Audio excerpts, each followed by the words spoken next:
Audio Jungle.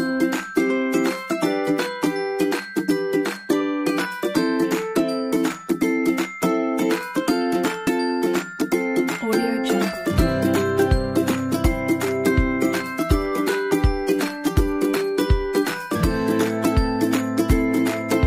Audio Jungle.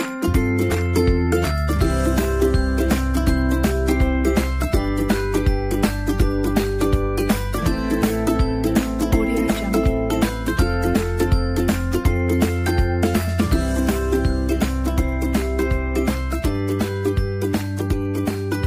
Audio Jungle.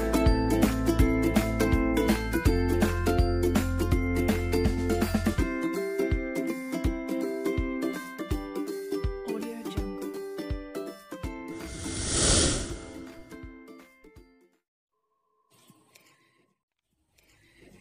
Halo, nama saya Desinda Permatasari. Panggil saja Desi. Dalam antologi cerpen ini, saya membuat 2 karya. Salah satunya bertemakan tentang kerinduan. Cerpen ini berkisah tentang seseorang yang selalu hidup bersama orang lain, hidup di tengah keramaian. Ketika virus corona melanda dunia, saat aturan-aturan ditetapkan untuk keselamatan bersama, tokoh ini merasa sendirian. Ia begitu merindukan kebersamaan dengan orang terkasihnya dan teman-temannya. Satu-satunya tempat pelipur lara adalah taman di dekat jembatan, tempat di mana dia menyampaikan semua keluh kesahnya, termasuk pikiran-pikiran negatifnya. Saat dirasa semua tak lagi dapat ditanggungnya, Sungai Mahakam dan langit malam menjadi saksi bisu dari keputusannya.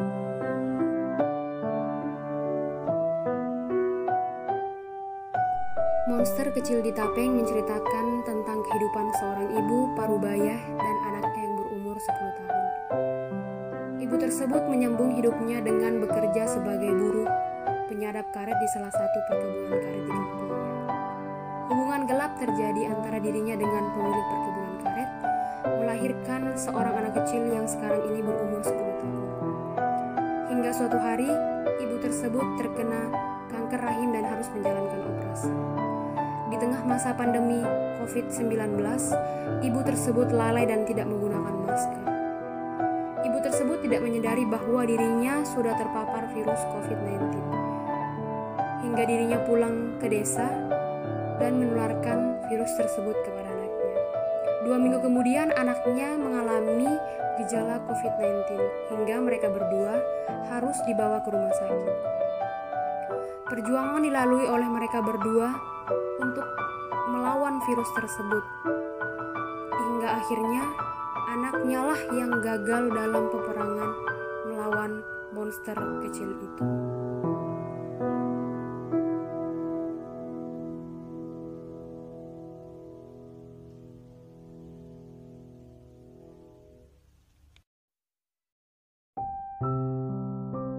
Bayangan hitam menceritakan seorang anak dan ayah yang hanya tinggal berdua saja. Hal ini dikarenakan sang ibu telah meninggal saat anak itu berusia remaja. Sang ayah yang sehari-harinya bekerja sebagai pekerja tambang untuk memenuhi kebutuhan hidupnya dengan anaknya.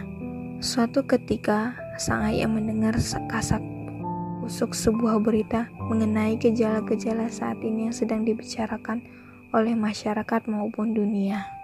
Berita itu mengenai tentang salah satu pekerja tambang terkena gejala-gejala itu. Hal itu tentu saja membuat sang ayah cemas dan sang anak pun mengalami kecemasan itu juga. Hal ini dikarenakan sang anak sempat melihat sebuah berita mengenai para pekerja yang dipulangkan, dipecat maupun dirumahkan. Sang anak hanya bisa berharap bahwa ayahnya tidak akan mengalami seperti para pegawai yang lainnya yang dirumahkan. Akan tetapi, sang anak harus menerima kenyataan bahwa sang ayah merupakan salah satu yang harus dipulangkan atau dirumahkan. Sang anak hanya bisa berharap bahwa gejala-gejala ini agar segera berakhir, agar sang ayah bisa bekerja kembali seperti biasanya. Ini aku, Halim. Dalam buku ini aku menuliskan 2 buah cerpen yang salah satunya berjudul Penantian Sesungguhnya. Berkisah mengenai kerinduan seorang anak laki-laki kepada bapaknya. Sedari kecil tinggal berjauhan tidak membuat terbiasa dengan sebuah perpisahan. Ia harus bisa menjadi anak yang dapat diandalkan. Begitulah pesan sang bapak. Hingga keadaan mengharuskannya bertemu dengan sosok bapaknya. Akan tetapi, pertemuan tak dapat dihadirkan lantaran ia harus mematuhi tuhing yang berlaku saat ritual. Ia mengutuk diri, menganggap gagal menjadi pesan sang bapak.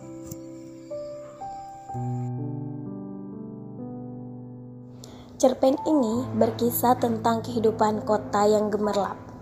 Di satu sisi, terdapat perumahan yang berdiri di atas laut, namanya adalah Bintang Damai Lestari, yang biasa disingkat BDL.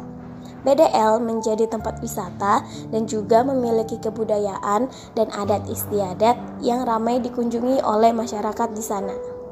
Dikarenakan pandemi sedang melanda, sampai akhirnya BDL terpaksa ditutup demi menjaga keamanan dan mengurangi perkumpulan banyak orang. Masalah pun muncul setelah ditutupnya BDL.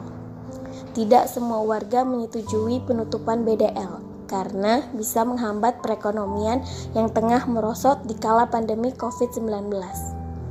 Konflik memanas sampai beberapa warga BDL dinyatakan positif COVID-19 hingga meninggal dunia karena mengabaikan protokol kesehatan yang sudah ditentukan ketetapannya.